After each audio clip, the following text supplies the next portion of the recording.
નમસ્કાર વિદ્યાર્થી મિત્રો, આધુનિક આવર્ત કોષ્ટક વિશે આપણે છેલ્લા લેક્ચરમાં જોઈ ગયા. આધુનિક આવર્ત કોષ્ટકને કઈ રીતે સમૂહ 1 થી 18 સમૂહ 1 થી 7 આવર્તની અંદર વહેંચવામાં આવેલું છે અને આવર્ત કોષ્ટકની અંદર ટોટલ 4 વિભાગ અલગ અલગ પાડવામાં આવેલા છે. 4 વિભાગની વાત કરીએ તો S વિભાગ, P વિભાગ, D અને F વિભાગ. અને આ વિભાગ આપણે પાડ્યા હતા બાહ્યતમ કક્ષામાં જે છેલ્લો ઇલેક્ટ્રોન હતો. જો બાહ્યતમ કક્ષામાં છેલ્લો ઇલેક્ટ્રોન S કક્ષકમાં ભરાશે તો એવા તત્વોમાં S વિભાગમાં મૂકેલા. P વિભાગમાં હશે તો P કક્ષકમાં ભરાશે તો P વિભાગમાં. છેલ્લો ઇલેક્ટ્રોન જે D કક્ષકમાં ભરાતો તો D વિભાગમાં અને છેલ્લો ઇલેક્ટ્રોન F કક્ષકમાં ભરાતો હશે તો F વિભાગમાં આપણે વર્ગીકરણ કરેલું. હવે આપણે દરેક વિભાગ વિશે થોડું ડિટેલમાં જોઈશું કે દરેક વિભાગના તત્વોની લાક્ષણિકતા શું હતી. એટલે કે અલગ અલગ 4 ભાગ પડશે. S વિભાગના તત્વોની લાક્ષણિકતા જોઈશું, P વિભાગના તત્વોની, D વિભાગના તત્વોની અને F વિભાગના તત્વોની. એટલે ચારે 4 વિભાગ વિશે આપણે અહીંયા ઉપર છેલ્લી માહિતી જોઈ લઈશું કે ચારે 4 વિભાગની અંદર કઈ રીતે અંદર તત્વો સમાવેલા છે અને એના ગુણધર્મોની બાબતમાં, ઇલેક્ટ્રોનની રચનાની બાબતમાં તેની શું ખાસિયત હતી. હવે એક વસ્તુ અહીંયા ખાસ ધ્યાનમાં રાખવાની, આધુનિક આવર્ત કોષ્ટકની જ્યારે વાત થતી હોય ત્યારે તમને ખાલી એનું જે આખું ચિત્ર છે એ મગજમાં ક્લિયર હોવું જોઈએ. આધુનિક આવર્ત કોષ્ટકમાં આપણે જ્યારે આ બાજુનો વિભાગ બતાવીએ છીએ, આ બાજુનો વિભાગ આવતો તો S વિભાગ. અહીંયા વચ્ચેના ભાગમાં આપણે લેતા હોઈએ છીએ D વિભાગ. જે આધુનિક આવર્ત કોષ્ટકનું આખું જે રેખાચિત્ર છે તે તમને મગજમાં ક્લિયર હોવું જોઈએ. અને આ બાજુ આપણે અહીંયા લેતા હતા P વિભાગ અને નીચેના ભાગમાં આટલેથી આટલે આવતો તો F વિભાગ. આ રીતે આપણે આધુનિક આવર્ત કોષ્ટકનું આખું માળખું અને કયા લેક્ચરમાં એના વિશે થોડું ડિટેલમાં જોઈ ગયા. આ બાજુનો જે વિભાગ છે અહીંયા આવશે સમૂહ 1 અને સમૂહ 2. સમૂહ 1 અને 2 ઊભી લાઈન આપણે જે કહેતા હતા એને સમૂહ કીધેલા. સમૂહ 1 અને 2 ના તત્વો ઓળખાતા હતા S વિભાગના તત્વો તરીકે. પછી વાત આવશે સમૂહ 13 થી માંડી અને 18 સુધીના. એટલે કે 13, 14, 15, 16, 17, 18. સમૂહ 13 થી 18 આપણે ઊભી લાઈન વડે અલગ અલગ સમૂહ બતાવેલા. તો આ જે 13 થી 18 સમૂહ વાળા હતા એ ઓળખાતા હતા P વિભાગના તત્વો. વચ્ચેના ભાગમાં આવતા હતા સમૂહ 3 થી 12 સુધીના. એટલે ટોટલ 18 સમૂહ આવર્ત કોષ્ટકમાં આવેલા છે. આવર્ત કોષ્ટકમાં 18 સમૂહ આવેલા છે, પરંતુ તેની અંદર સમૂહ 1 અને 2 ના તત્વો ઓળખાશે S વિભાગના તત્વો તરીકે. સમૂહ 13 થી 18 સુધીના જે તત્વો હશે, સમૂહ 13 થી 18 ના તત્વો હતા એ ઓળખાતા હતા P વિભાગના તત્વો તરીકે. 3 થી 12 સમૂહના તત્વો, 3 થી 12 સમૂહના તત્વો ઓળખાશે અહીંયા D વિભાગના તત્વો. અને જેમાં છેલ્લો ઇલેક્ટ્રોન હતો જે લેન્થેનોઇડ શ્રેણી અને એક્ટિનોઇડ શ્રેણી હતી, જેમાં છેલ્લો ઇલેક્ટ્રોન F કક્ષકમાં ભરાતો હતો F વિભાગના તત્વો. જે અહીંયા લેન્થેનમ થી આપણે અહીંયા 57 થી 58 નું તત્વ લેતા હતા, 89 પછી 90 થી અહીંયાથી આપણે તત્વની ગણતરી કરતા હતા. એ આપણે આખું F વિભાગના તત્વો. તમે અગાઉનું લેક્ચર આ વસ્તુ સમજવા માટે જોવું તમારા માટે જરૂરી છે. તો આ રીતે આવર્ત કોષ્ટકને ટોટલ 4 વિભાગમાં આપણે વિભાજિત કરેલું છે. S વિભાગ, P વિભાગ, D વિભાગ અને F વિભાગ. S વિભાગમાં માત્ર 2 સમૂહ આવશે, 1 અને 2 સમૂહ. P વિભાગની અંદર સમૂહ 13 થી 18 ટોટલ 6 સમૂહ આવતા હશે. D વિભાગની અંદર 3 થી માંડીને 10 સુધીના સમૂહ, 3 થી માંડીને 12 સુધીના, એટલે ટોટલ થતા હશે 10 સમૂહ. એટલે આ રીતે આપણે આખું આવર્ત કોષ્ટકને વિભાજન વિભાગ વાઇઝ કરેલું હતું. હવે એની અંદર આપણે આજે જોવાની છે S વિભાગના તત્વો. એટલે કે S વિભાગના તત્વોની શું ખાસિયતો હતી, શું લાક્ષણિકતા હતી તેના વિશે વાત કરીશું અહીંયા. પહેલું તો S વિભાગના તત્વો કયા હશે એની અંદર તો જેની અંદર બાહ્યતમ કક્ષામાં છેલ્લો ઇલેક્ટ્રોન કઈ કક્ષકમાં ભરાતો હશે, બાહ્યતમ કક્ષામાં છેલ્લો ઇલેક્ટ્રોન S કક્ષકમાં ભરાય તો એ કયા વિભાગનું તત્વ કહેવાશે, S વિભાગનું તત્વ. એટલે અહીંયા પહેલું તો એની લાક્ષણિકતા કે બાહ્યતમ કક્ષામાં જે છેલ્લો ઇલેક્ટ્રોન હોય, આ છેલ્લો ઇલેક્ટ્રોન S કક્ષકમાં ભરાય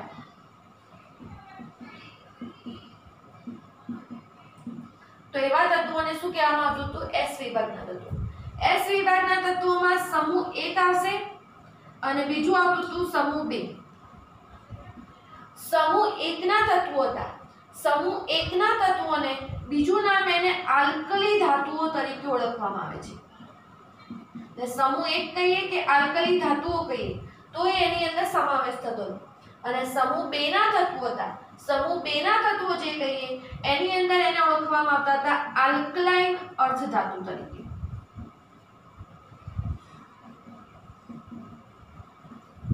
એટલે કે સમૂહ 1 ના તત્વો આલ્કલી ધાતુ તરીકે ઓળખવામાં આવે. સમૂહ 2 ના તત્વો જે હતા એ સમૂહ 2 ના તત્વો જે હશે આલ્કલાઇન અર્ધધાતુ તરીકે ઓળખવામાં આવે. સમૂહ 1 ના તત્વોની ઇલેક્ટ્રોન રચના NS1 અને સમૂહ 2 ના તત્વોની ઇલેક્ટ્રોન રચના NS2. આપણે જાણીએ છીએ પ્રમાણે S કક્ષકની સંખ્યા 1 જ હતી અને S કક્ષકની સંખ્યા 1 હતી એટલે એમાં વધુમાં વધુ 2 ઇલેક્ટ્રોન સમાવી શકાતા. એટલે એ પ્રમાણે એની ઇલેક્ટ્રોન રચના NS1 અને NS2 એટલે કે જે સમૂહ 1 ના તત્વો હતા. સમૂહ 1 ના તત્વો કહીએ તો સમૂહ 1 ના તત્વો આપણે જે જાણીએ છીએ પ્રમાણે લિથિયમ, સોડિયમ, પોટેશિયમ, રૂબેડિયમ, સીઝિયમ, ફ્રાન્સિયમ આ બધા સમૂહ 1 ના તત્વો. હવે લિથિયમની ઇલેક્ટ્રોન રચના કેવી હોય? તો લિથિયમની ઇલેક્ટ્રોન રચના આપણને ખબર છે હિલિયમ, પછી આપણે લખતા હતા એની અંદર 2s1. સોડિયમની કેવી હોય? તો નિયોન, પછી આવતું 3s1. પોટેશિયમની કેવી હોય? તો એના આગળનો નિષ્ક્રિય વાયુ આર્ગોન, પછી આવશે 4s1. રૂબેડિયમની કેવી હોય? તો ક્રિપ્ટોન 5s1. સેઝિયમની કેવી હોય? તો ઝેનોન આવશે અને 6s1. એ જ રીતે અહીંયા રેડોન 7s1. એટલે કે સમૂહ 1 ના બધા જ તત્વો હતા. સમૂહ 1 ના બધા જ તત્વોની બાહ્યતમ કક્ષાની ઇલેક્ટ્રોન રચના કેવી હોય? તો જે બાહ્યતમ કક્ષાની ઇલેક્ટ્રોન રચના હતી સમૂહ 1 ના તત્વો કહીએ 2s1, 3s1, 4s1, 5s1 આવી રીતે. એ જ રીતે તમે સમૂહ 2 ના તત્વો લઈએ. સમૂહ 2 ના તત્વો લઈએ તો બેરિલિયમ, મેગ્નેશિયમ, કેલ્શિયમ, સ્ટ્રોન્શિયમ, બેરિયમ આ બધા તત્વો આવશે. તો આ બધા તત્વોની અંદર બી કોમન ઇલેક્ટ્રોન રચના કહીએ તો હિલિયમ, અહીંયા બેરિલિયમનો પરમાણુ ક્રમાંક 4 હતો તો હિલિયમ 2s2. અહીંયા આવશે નિયોન 3s2. કેલ્શિયમમાં આવશે આર્ગોન 4s2. એ જ રીતે સ્ટ્રોન્શિયમમાં ક્રિપ્ટોન, પછી ક્રિપ્ટોન અને પછી આવશે 5s2. એ જ રીતે ઝેનોન 6s2. એટલે કોમન ઇલેક્ટ્રોન રચના સમૂહ 2 ના તત્વોની NS2, સમૂહ 1 ના તત્વોની કહીએ તો NS1. એટલે સમૂહ 1 અને 2 ના તત્વો હતા. સમૂહ 1 અને સમૂહ 2 ના તત્વો હતા તે ઓળખાતા હતા S વિભાગના તત્વો તરીકે. એની અંદર સમૂહ 1 ની જો સામાન્ય ઇલેક્ટ્રોન રચના કેવી હોય તો કોમન 2s1, 3s1, 4s1 આ રીતે કહીએ તો કોમન ઇલેક્ટ્રોન રચના તમે કહી શકતા હતા NS1. અને બીજી કહેવાય સમૂહ 2 ના તત્વોની કહેવાતી હતી NS2. હવે જોઈએ અહીંયા સામાન્ય ઇલેક્ટ્રોન રચનાની વાત થઈ ગઈ. સમૂહ 1 ના તત્વો આલ્કલી ધાતુઓ તરીકે ઓળખાય છે. સમૂહ 2 ના તત્વો કહીએ તો આલ્કલાઇન અર્ધધાતુ તરીકે ઓળખાતા હતા. તો આ બંને બીજા સમૂહના બીજા કયા નામ વડે તત્વોને દર્શાવવામાં આવે છે તેની વાત કરીએ. હવે જે સમૂહ 1 અને 2 ના તત્વો હતા. સમૂહ 1 અને 2 ના જે તત્વો છે એના માટે ખાસ વાત કરતા હોઈએ તો સમૂહ 1 અને 2 ના તત્વોની જો બીજી કોઈ લાક્ષણિકતા કેવી હોય તો સમૂહ 1 અને 2 ના તત્વોની આયનીકરણ એન્થાલ્પીનું મૂલ્ય ઓછું હતું. આયનીકરણ એન્થાલ્પીનું મૂલ્ય ઓછું હોય છે. હવે આપણને પ્રશ્ન થાય કે આયનીકરણ એન્થાલ્પી એટલે શું? તો જે ઇલેક્ટ્રોન ગુમાવવા માટે જે શક્તિ જોઈતી હશે, જે ઊર્જાની જરૂર પડે તો ઇલેક્ટ્રોન ગુમાવવા માટે જે ઊર્જાની જરૂર હશે એ ટાઈપે કહેવાતી હતી એની આયનીકરણ એન્થાલ્પી. તમારે એના પછી એના બધા શબ્દોની સમજ આવે જ છે. તો હવે એ સમૂહ 1 અને 2 ના તત્વોની આયનીકરણ એન્થાલ્પીનું મૂલ્ય ઓછું છે. અને આયનીકરણ એન્થાલ્પીનું મૂલ્ય ઓછું છે તો એ સરળતાથી શું કરશે? ઇલેક્ટ્રોન ગુમાવી શકશે. અને સરળતાથી ઇલેક્ટ્રોન ગુમાવી અને ધન આયન બનાવી શકશે. એટલે જે સમૂહ 1 ના તત્વો હતા, સમૂહ 1 ના તત્વો હશે, આ સમૂહ 1 ના તત્વો હશે એક ઇલેક્ટ્રોન ગુમાવી અને કયો આયન બનાવશે? +1. અને જે સમૂહ 2 ના તત્વો હતા, આ સમૂહ 2 ના તત્વો હશે એ 2 ઇલેક્ટ્રોન ગુમાવી અને કયો આયન બનાવી શકતા હતા +2 કારણ કે કોઈ પણ તત્વ હશે એ હશે એના નજીકના નિષ્ક્રિય વાયુ જેવી ઇલેક્ટ્રોન રચના પ્રાપ્ત કરવાનો પ્રયત્ન કરે દાખલા તરીકે લિથિયમ હશે તો લિથિયમનો નજીકનો નિષ્ક્રિય વાયુ હિલિયમ જતો અને હિલિયમ જેવી રચના મેળવવી હોય તો 1 ઇલેક્ટ્રોન ગુમાવી લિથિયમ +1 આયન બનાવતો સોડિયમ હશે તો એના નજીકનો નિષ્ક્રિય વાયુ નિયોન થતો તો એના જેવી ઇલેક્ટ્રોન રચના મેળવવા માટે સોડિયમ હશે શું કરશે સોડિયમની ઇલેક્ટ્રોન રચના હતી 281 આપણે લખતા હતા જો કે હવે તો આપણે ઇલેક્ટ્રોન રચના સમજી ગયા છીએ તો 1 ઇલેક્ટ્રોન ગુમાવે તો 1 ઇલેક્ટ્રોન ગુમાવે તો આપણે શું લખી શકતા હતા +1 આયન બનાવતું એ જ રીતે સમૂહ 2 ના તત્વોમાંથી મેગ્નેશિયમ હોય દાખલા તરીકે તો મેગ્નેશિયમ શું કરશે નિયોન જેવી રચના મેળવવા 2 ઇલેક્ટ્રોન ગુમાવશે અને +2 આયન બનાવશે પણ આવું આ તત્વો એટલા માટે કરી શકતા હતા કે તેની આયનીકરણ એન્થાલ્પીના મૂલ્યો કેવા હતા બહુ ઓછા હતા અને જેની આયનીકરણ એન્થાલ્પીના મૂલ્યો ઓછા હોય એ તત્વો ઇલેક્ટ્રોન ગુમાવી અને ધન આયનમાં ફેરવાવી શકે એટલે કે સમૂહ 1 ના તત્વો જે બધા હતા સમૂહ 1 ના તત્વોની એક જ જેવી લાક્ષણિકતા થશે કે એની બાહ્યતમ કક્ષામાં એક ઇલેક્ટ્રોન હતો આ એક ઇલેક્ટ્રોન સમૂહ 1 ના તત્વો ગુમાવી દે તો સમૂહ 1 ના તત્વો એક ઇલેક્ટ્રોન ગુમાવી +7 આયન સમૂહ 2 ના તત્વો હશે સમૂહ 2 ના તત્વો હશે તો 2 ઇલેક્ટ્રોન ગુમાવી અને +2 આયન બનાવશે એટલે એક બીજી એની લાક્ષણિકતા થઈ પછી બીજી વાત સમૂહમાં ઉપરથી નીચે તરફ આવતા मतलब कि लिथियम थी सोडियम पोटेशियम रुबेडियम सीजियम એ તરફ ઉપરથી નીચે તરફ આવીએ તેમ ધાતુની લાક્ષણિકતામાં વધારો થતો હતો मतलब કે જે ધાત્વીયપણાનું લક્ષણ હતું તેમાં વધારો થશે અને બીજી એક વાત કે એની પ્રતિક્રિયાત્મકતા એની જે સક્રિયતા હતી એની અંદર પણ વધારો જોવા મળતો હતો એટલે બીજું આપણે એની એક લાક્ષણિકતામાં લખવું હોય તો આપણે લખી શકીએ સમૂહમાં ઉપરથી નીચે તરફ જતા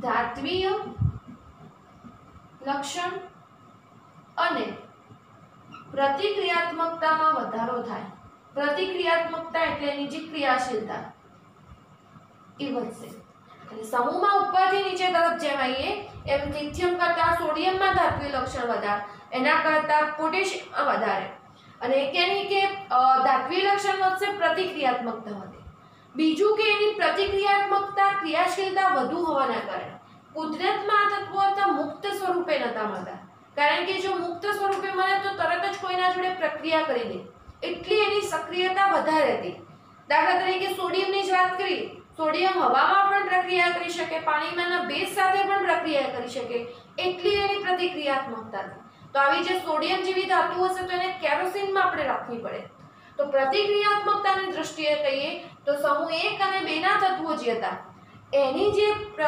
આપણે કહીએ પ્રતિક્રિયાત્મકતા ક્રિયાશીલતા વધુ હોવાના કારણે તે મુક્ત સ્વરૂપે ના મળતા કોઈ જોડે સંયોજન રૂપે મળતા હતા અને બીજું સમૂહના પહેલા તત્વો લિથિયમ અને બેરિલિયમ સિવાયના બધા જ તત્વો હતા આયનીય લક્ષણ ધરાવતા હતા કારણ કે એક ઇલેક્ટ્રોન ગુમાવીને ધન આયન બનાવી દે અને ધન આયન બનાવી શકે તો ઋણ આયન જોડે જોડાય અને આયનીય બંધ બનાવતા હતા એટલે ફક્ત લિથિયમ અને બેરિલિયમ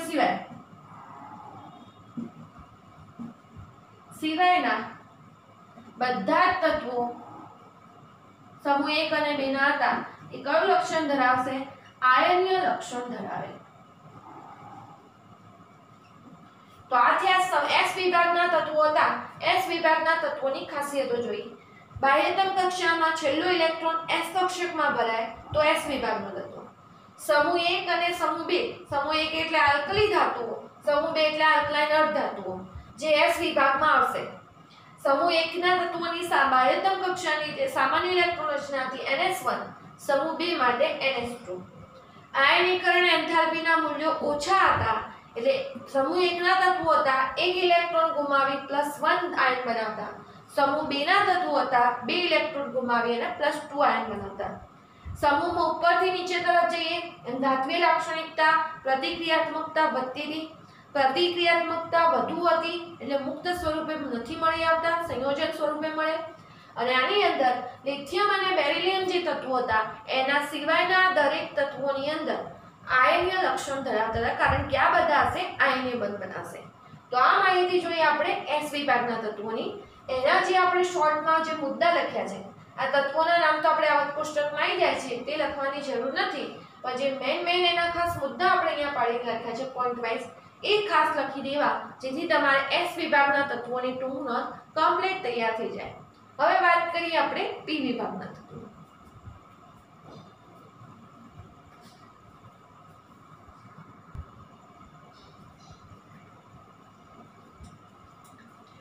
હવે વાત કરીશું પી વિભાગના તત્વોની.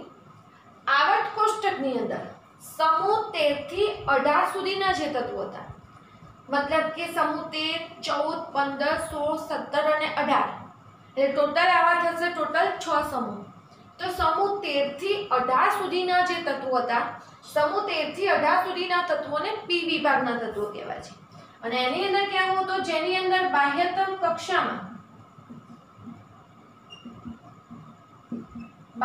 કક્ષામાં છેલ્લો ઇલેક્ટ્રોન પી કક્ષકમાં ભરાય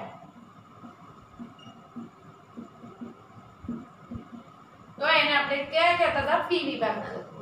એટલે કે અહીંયા બાહ્યતમ કક્ષામાં છેલ્લો ઇલેક્ટ્રોન પી કક્ષકમાં ભરાશે, અને પી કક્ષકમાં ભરાતું એટલે આપણે એને ઓળખતા હતા પી વિભાગના તત્વો તરીકે. પી વિભાગના તત્વોની સામાન્ય ઇલેક્ટ્રોન રચના કેવી હોય તો NH2NP1 થી NH2NP6 સુધીની જોવા મળતી હતી. એટલે કે પી કક્ષકમાં ટોટલ 6 ઇલેક્ટ્રોન રહી શકતા હોય, તો 6 ઇલેક્ટ્રોન રહેતા હોય એટલે NH2NP1 થી NH2NP6 સુધીની પી વિભાગના તત્વોની સામાન્ય ઇલેક્ટ્રોન. એટલે કઈ રીતે? દાખલા તરીકે સમૂહ 13 નું તત્વ હોય તો એની સામાન્ય ઇલેક્ટ્રોન રચના NH2NP1, 14 ની અંદર NH2NP2, 15 માં NH2NP3, આ જ રીતે સમૂહ 16 માં NH2NP4, 17 માં NH2NP5 અને 18 નો સમૂહ NH2NP6. હવે અહીંયા તમે જોશો NH18 ની અંદર સમૂહ 18 ની અંદર પૂર્ણ ભરાયેલી ઇલેક્ટ્રોન રચના જોવા મળે છે. અને આ પૂર્ણ ભરાયેલી ઇલેક્ટ્રોન રચના સમૂહ જે આપણે કહેતા હતા 18, એની અંદર આવતું તત્વ પહેલું helium, neon, argon, krypton, xenon, radon, આ બધા જે તત્વો હતા, આ બધા કહેતા હતા ઉમદા વાયુ, તો ઉમદા સમૂહ તરીકે, નિષ્ક્રિય વાયુ સમૂહ તરીકે ઓળખાશે. અને આ જે ઉમદા વાયુનો સમૂહ હતો, ઉમદા વાયુ તત્વો જે હતા, નિષ્ક્રિય વાયુ તત્વો હતા, 18મો જે સમૂહ હતો, એની અંદર પૂર્ણ ભરાયેલી ઇલેક્ટ્રોન રચના NH2NP6 હશે. દરેક આવર્તનો અંત હશે આટલે થતું હશે પૂર્ણ ભરાયેલી ઇલેક્ટ્રોન રચનાથી. અને જે ઉમદા વાયુ તત્વો હતા, હિલિયમ, નિયોન, આર્ગોન, એ બધાની અંદર પૂર્ણ ભરાયેલી ઇલેક્ટ્રોન રચના હોવાથી તેમાંથી ઇલેક્ટ્રોન ગુમાવવો કે મુક્ત થવો એ વસ્તુ શક્ય નથી. એટલે કે ઇલેક્ટ્રોન સરળતાથી ગુમાવી પણ શકશે નહીં, ઇલેક્ટ્રોન સરળતાથી મેળવી પણ શકશે નહીં. એટલે અહીંયા ખાસ ધ્યાનમાં લેવા જેવી વસ્તુ, સમૂહ જે 18 હતો, આ સમૂહ 18 ની અંદર પૂર્ણ ભરાયેલી ઇલેક્ટ્રોન રચના, પૂર્ણ ભરાયેલી ઇલેક્ટ્રોન રચના એટલે કે ઉમદા વાયુ તત્વો તરીકે ઓળખવામાં આવશે સમૂહ 18 ના તત્વોને. અને એમાંથી સરળતાથી ઇલેક્ટ્રોન ગુમાવી પણ નહીં શકે અને ઇલેક્ટ્રોન મેળવી પણ નહીં શકે. એટલે અહીંયા કોઈ જ પ્રક્રિયા નિષ્ક્રિય વાયુ સમૂહના તત્વો આપતા નથી. અને કોઈ પણ તત્વ છે સ્થાયી ઇલેક્ટ્રોન રચના મેળવવા માટે નિષ્ક્રિય વાયુ જેવી ઇલેક્ટ્રોન રચના પ્રાપ્ત કરવાનો પ્રયત્ન કરતો હશે. હવે એની અંદર Na થી આગળના આવેલા બે સમૂહ, સમૂહ 16 અને જે સમૂહ 17 ના તત્વો હતા, આ બંનેનું પણ રાસાયણિક રીતે મહત્વ વધારે હતું. સમૂહ 16 ના તત્વો હતા જે ચાલ્કોજન સમૂહ તરીકે ઓળખાય, અને સમૂહ 17 ના તત્વો હતા એ હેલોજન તત્વો તરીકે ઓળખાતા. પણ રાસાયણિક પ્રતિક્રિયાત્મકતાની દ્રષ્ટિએ કહીએ તો આ બે સમૂહ હતા પી વિભાગની અંદર, એ પણ ખાસ મહત્વના હતા. સમૂહ 16 ચાલ્કોજન સમૂહ, સમૂહ 17 જે હતા હેલોજન તત્વો કહીએ. આ બે સમૂહના તત્વો હશે એની ઇલેક્ટ્રોન પ્રાપ્તિ એન્થાલ્પી, ઇલેક્ટ્રોન મેળવવા માટેની જે એન્થાલ્પી, આયનીકરણ એન્થાલ્પી ઇલેક્ટ્રોન ગુમાવવા માટેની, તો ઇલેક્ટ્રોન પ્રાપ્તિ એન્થાલ્પીના મૂલ્યો હતા એના, તો ઇલેક્ટ્રોન પ્રાપ્તિ એન્થાલ્પીના મૂલ્યો વધુ ઋણ હતા.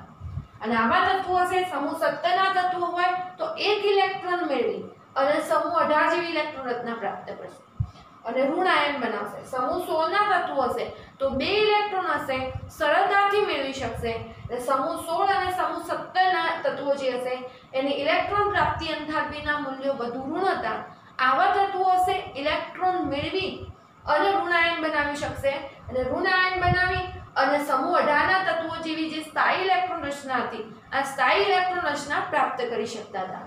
બીજું આની અંદર વાત કરીએ કે જેમ સમૂહમાં ઉપરથી નીચે તરફ જઈએ તો સમૂહમાં ઉપરથી નીચે તરફ જતા ધાત્વીય લાક્ષણિકતા વધે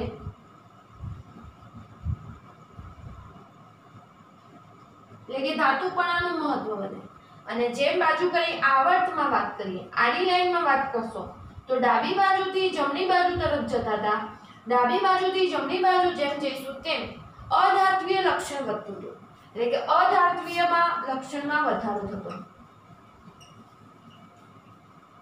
અને એ પ્રમાણે કહીએ તો અધાતુ તત્વો જે કહીએ એ આની અંદર પણ સમાવેશ થશે આવર્તમાં ડાબી બાજુથી જમણી બાજુ તરફ આવીએ તો એ પ્રમાણે અહીંયા અધાત્વીય લક્ષણ આવશે।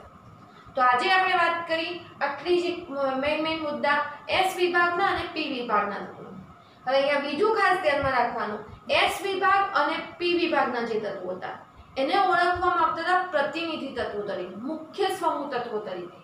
એટલે આ બંને તત્વો હશે જે એસ વિભાગ અને પી વિભાગના તત્વો એને સંયુક્ત રીતે પ્રતિનિધિ તત્વો બધાનું પ્રતિનિધિત્વ કરતા હોય એ રીતના તત્વો મુખ્ય સમૂહ તત્વો તરીકે ઓળખવામાં આવે છે। અને જે ડી વિભાગના તત્વો એની લાક્ષણિકતાઓ હશે તો આ બંનેની વચ્ચેના ગુણધર્મો ધરાવતા હશે। આના કારણે એસ વિભાગ અને પી વિભાગના તત્વોને પ્રતિનિધિ તત્વો અથવા મુખ્ય સમૂહ તત્વો તરીકે ઓળખવામાં આવતા હતા। તો આજે જોયેલી ખાસ વાત છે પી વિભાગના તત્વોની જે લાક્ષણિકતા હતી ઇલેક્ટ્રોન રચના હતી આના પણ જે મેઇન મુદ્દા છે તો આ રીતે ખાસ નોંધી લેવા પી વિભાગના તત્વોની ટૂંક નોંધમાં।